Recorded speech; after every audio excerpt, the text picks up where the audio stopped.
Hello my dear students, अगर आप class 9 to 12 तक के स्टूडेंट्स हैं तो ये चैनल आपके लिए बहुत ही ज़्यादा हेल्पफुल है। मैं हूं तौसीफ सर और यहाँ पर आपको मिलेगा बोर्ड एग्जामिनेशन के लिए कंप्लीट कंटेंट। अगर आपने अभी तक तौसीफ सर ऐप को डाउनलोड नहीं किया है तो अभी डाउनलोड कीजिए तौसीफ सर ऐप, लिंक आपको डिस्क्रिप्शन में मिल जाएगी। तो चलिए वीडियो को शुरू करते हैं।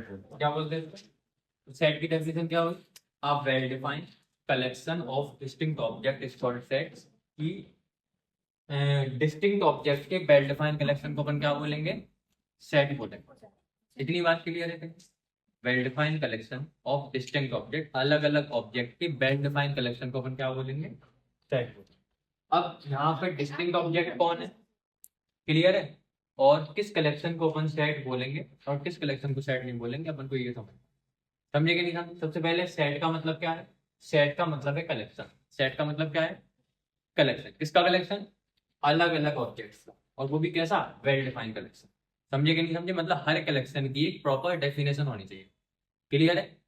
समझे कि नहीं समझे? एग्जाम्पल देखो, एग्जाम्पल से बहुत अच्छे से क्लियर होगा। एक्सरसाइज 1.1 क्वेश्चन नंबर फर्स्ट वाला।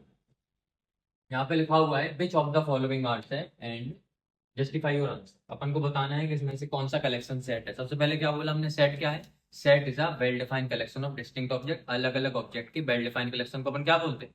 सेट बोलते हैं। अब यहाँ पे जैसे हम बोले the collection of all the month of a year beginning with the letter J, मतलब जे से शुरू होने वाले सारे मंथ के, है ना, सारे मंथ का कलेक्शन। समझे कि नहीं समझे? ऐसे मंथ, साल के ऐसे मंथ जो कि जे लेटर से शुरू होते। किस लेटर से शुरू होते?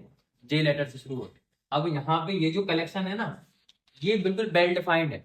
अब आपको पता कैसे चलेगा कोई भी कलेक्शन वेल डिफाइंड है कि नहीं? तो आप क्वेश्चन करा करो अपने आप से और बाकी लोगों से, या फिर ऐसा मान के चलो कि अगर हम इस क्वेश्चन को 3-4 लोगों से पूछेंगे, सबका आंसर बिल्कुल एक जैसा आएगा कि नहीं आएगा? हमने बोला जे से शुरू होने वाले महीनों के नाम बताओ, तो आप क्या बोलोगे? सर जनवरी, जून और जुलाई। सबके आंसर एक ही आएंगे। मतलब ये कलेक्शन कैसा है? वेल डिफाइंड है। सबका आंसर एक जैसा आ रहा है, मतलब कलेक्शन कैसा हो गया? वेल डिफाइंड कलेक्शन हो गया। अगर कलेक्शन वेल डिफाइंड है तो इसको अपन क्या बोलेंगे? इसको अपन सेट बोलेंगे। तो ये जो कलेक्शन है, ये कलेक्शन क्या हो गया? This collection is a set. समझे कि नहीं समझे? तो what is set? A set is a well defined collection of distinct object. अलग अलग ऑब्जेक्ट के वेल डिफाइंड कलेक्शन को अपन क्या बोलते हैं? सेट बोलते हैं। तो यहाँ पर कलेक्शन किसका है? मंथ्स का है। कौन कौन सी मंथ? जून, जुलाई और जनवरी। क्लियर है? जे से शुरू होने वाले सारे मंथ। अब ये जो कलेक्शन ये वेल डिफाइंड है तो इसको अपन सेट बोलेंगे। अब सेट किसको नहीं बोलेंगे? और एग्जांपल देखो, the collection of 10 most talented writers of India. India के 10 मोस्ट टैलेंटेड राइटर्स। अब इंडिया के मोस्ट टैलेंटेड राइटर्स कौन कौन है? अब किसी के लिए कोई टैलेंटेड, किसी को मुंशी प्रेमचंद जैसे टैलेंटेड, क्योंकि हमको राइटर्स के नाम में केवल मुंशी प्रेमचंद का नाम याद है। ठीक है? ठीक है, सूरदास जी का याद है, तुलसीदास जी का याद है। और कौन है राइटर बताओ? हैं? जयशंकर प्रसाद है ना, और एक वो बिस्मिल थे। नहीं, एक और थे। तो देखो जो भी राइटर्स है तो किसी के लिए कोई टैलेंटेड है, किसी के लिए कोई टैलेंटेड है। समझे कि नहीं समझे? और मुंशी प्रेमचंद हम इसलिए बोलते हैं क्योंकि यहाँ पे एक क्वेश्चन भी है मुंशी प्रेमचंद वाला।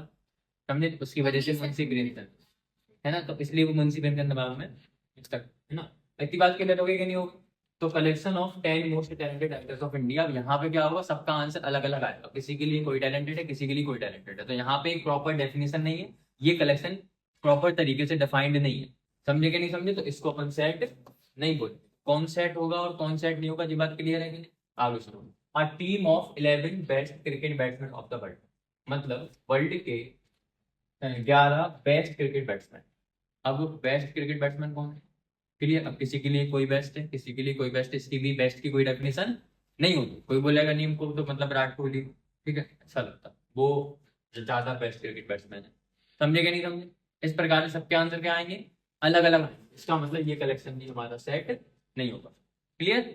अगला देखो, the collection of all boys in your class. आपकी क्लास में सारे के सारे बॉयज का कलेक्शन। अब यहाँ पर आप बता सकते हैं कौन सा बॉय आपकी क्लास का है, कौन सा नहीं है। क्लियर? इसकी एक प्रॉपर डेफिनेशन होगी। सबका आंसर आपकी, अगर आप अपनी क्लास में किसी से भी पूछोगे भैया इस क्लास के बॉयज कौन सी है, सबका आंसर एक जैसा आएगा। इसका मतलब यहाँ पे ये जो सेट है ये कलेक्शन हो जाएगा। ठीक है ना? ये जो कलेक्शन है ये सेट हो जाएगा। समझेगा नहीं समझे? आगे सुनो, the collection of all natural number less than 100। अब 100 से छोटे नेचुरल नंबर का कलेक्शन। अब 100 से छोटे नेचुरल नंबर कौन होते हैं? 1, 2, 3 एंड सो ऑन। कहाँ तक जाओगे? 99 तक जाओगे कि नहीं? तो यहाँ पे जितने भी नंबर्स आ रहे हैं सारे नंबर्स कैसे हैं, 100 से छोटे हैं, ठीक है ना, 100 से छोटे नेचुरल नंबर है। अब सबका आंसर सेम आने वाला है, सबके लिए 100 से छोटे नेचुरल नंबर यही है, क्लियर। नेचुरल नंबर की भी एक प्रॉपर डेफिनेशन होती, इसका मतलब ये जो कलेक्शन है ये भी सेट होगा अगर सबका आंसर एक जैसा आ, क्लियर। अगर आपने वो सेम क्वेश्चन आप सेम कलेक्शन आप 4-5 लोगों से पूछ रहे सबका आंसर एक जैसा आएगा, क्लियर है कि नहीं, तो उसको अपन क्या बोलेंगे, सेट बोलेंगे, क्लियर। नेक्स्ट देखो सिक्स्थ वाला, a collection of novels written by the writer Munshi Premchand. अब मुंशी प्रेमचंद ने जो भी नोवेल्स लिखी उनका कलेक्शन, ठीक है। अब कोई भी नोवेल अगर मुंशी प्रेमचंद ने लिखी होगी अपन को पता होगा कौन सी नोवेल, नाम लिखा होगा बुक के बाहर कि ये जो नोवेल है ये किसने लिखी, तो ये कलेक्शन कैसा हो गया, वेल डिफाइंड हुआ कि नहीं हुआ। केवल अपन किसकी बात कर रहे हैं, मुंशी प्रेमचंद की नोवेल्स की बात कर रहे हैं, उसके अलावा किसी की बात नहीं कर रहे, मतलब कलेक्शन कैसा है, डिफाइंड कलेक्शन है, वेल डिफाइंड कलेक्शन है, इसलिए ये भी क्या हो जाएगा, एक सेट होगा। देखो the collection of all even integer. अब इंटीजर क्या होते हैं, इंटीजर का मतलब क्या होता है, देखो इंटीजर का मतलब होता है -3 -2 -1 0 1 2 3 4 एंड सो ऑन। यहाँ पे इनफाइनाइट और यहाँ पे माइनस इनफाइनाइट, इनको अपन क्या बोलते हैं, इंटीजर्स बोलते हैं। अब इंटीजर्स में उन्होंने क्या बोला, इवन इंटीजर, मतलब ऐसे इंटीजर जो कि 2 से डिवाइड हो जाता है। इवन इंटीजर का मतलब क्या होगा, ऐसे इंटीजर जो कि 2 से डिवाइड हो जाते हैं। तो यहाँ पे देखो -2 2 से डिवाइड हो जाएगा, 0 भी 2 से डिवाइड हो जाएगा, 2 भी 2 से डिवाइड हो जाएगा, 4 भी 2 से डिवाइड हो जाएगा। तो आपको पता है कौन कौन से नंबर इवन इंटीजर है, ये बात आपको पता है, क्लियर है कि नहीं। तो अपन क्या बोलेंगे इसको, क्या बोलेंगे इसको अपन, इवन इंटीजर का जो भी कलेक्शन होगा उसको अपन सेट बोलेंगे, क्लियर है। तो ये वाला कलेक्शन भी क्या होगा, सेट होगा। समझ गए कि नहीं समझ गए। नेक्स्ट देखो,